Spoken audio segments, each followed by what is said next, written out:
the Tkachuk Scheifele hit. Everybody is asking, was it dirty? Was it planned? Guys, want to get your thoughts.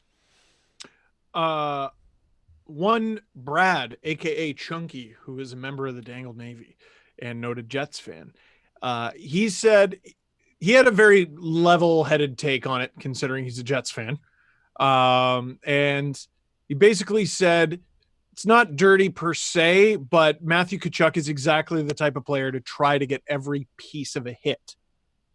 So okay, wow. While he may not have intentionally, now this is me extrapolating, he may not have intentionally tried to injure Mark Scheifele, but he did try to get a piece of him. It's like sometimes when you see a guy stick out the elbow or stick out the knee, you're just trying to catch him. You're just trying to catch him. Just trying to catch him. You're trying to get a piece of him. And Matthew Tkachuk wants to get every piece of him. Now, him and Mark Scheifele are supposedly friends. They are supposedly training partners. With Gary Roberts? But let's, by the way, that doesn't exonerate you, and it doesn't mean in the heat of the moment you're not going to try to lay a hit. I remember, do you guys remember years ago, I want to say it was James Wisniewski hit Brent Seabrook in the corner. Seabrook was all kinds of messed up, and one was supposed to be in the other's wedding party, like that upcoming summer. And there were hurt feelings. I can't remember who was who, but they were like, you know what? I got to reconsider. Wow. There were hurt feelings. Oh, I don't remember that. Wow. There were hurt feelings. So, and I haven't seen Mark Scheifele say anything. No, he hasn't. He has apparently been spotted in a boot, and I doubt, and that's not Canadian for about. It's actually, he was in a boot. Right. But I'm curious. I'm curious about whether or not there's any sort of retribution for this. What is the best retribution? Because sometimes, I mean, I know Blake Wheeler fought, and then and that's a fight you want to win, and he didn't. But is the best revenge in this success? Well, obviously. Or do you go after him the rest of the series? Yeah, no. Winning the series is the ultimate winning the fight, right? But I think the most interesting part of this is how upset Paul Maurice is. Like, he's been livid in press conferences about this. And like he said, you can see that it's dirty on the blue line camera, which no one has access to. So it's kind of plausible deniability, you know? It's just you can't prove whether he's right or wrong because we can't see it. So he keeps saying it's really dirty. But why don't we, by the way? Why don't we have access to that? I don't know. Does it matter? It's a league cam, right? Okay. Only they have it. So I don't know if that leads to his players being calmer because he's taking the brunt of the heat for all of this. Like, he's standing up in public so that they don't have to do it on the ice, which is kind of like the Tortorella tactic of doing things with the media for your team.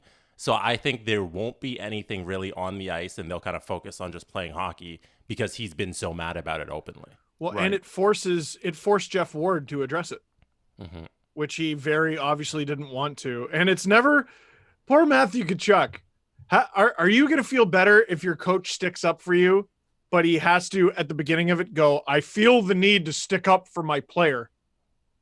That's not like a impassioned endorsement of your guy. That's going, listen, I got to do this, so here it is. I think it's because he thinks it's my stupid. guy. I think it's because he thinks the whole event is stupid. Performative, to use a word from last show, right? Ooh. You know, I do think there's a bit of performance art going on with Paul Maurice here. Yes. I think Paul Maurice is just pissed that he's lost Mark Scheifele, which is completely understandable. I have a hard time believing that Tkachuk is trying to take Mark Scheifele out of the series that way. If you know, like if this was Matt Cook, I'd be like, yep, for sure, suspend him, get him out of the game. I get it. You and I talked about this on the phone. Like, how many true nut jobs who are trying to hurt you are in the NHL anymore? Not many. Even back in the day. Well, back in the day, there were definitely more. But even like, I don't know, when we started the show, let's say 2013, and you asked me, you're like, do you think Brad Marchand is one of those guys? No, I don't. No, I don't. I really don't like him. He's a pest. He's a rat. He's not a nut. He's not a total nut. No one's trying to step on your Achilles. unless you're Matt Cook. Well, Adam, I have. We have video proof. I have a hockey team you can work for. Well, allegedly, and also the video. Listen, nobody really thinks. I mean, I can't see how anybody would think that would be intentional. But I do agree. Like, the guy plays it with an edge, and it was funny to hear Brian Burke talk about it because every time the Flames. Oh, Adam's gone.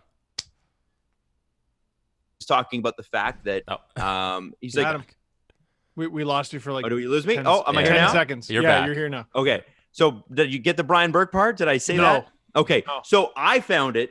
I was watching Brian Burke last night. And with Brian Burke, when he talks about the Leafs, he's going to be upset.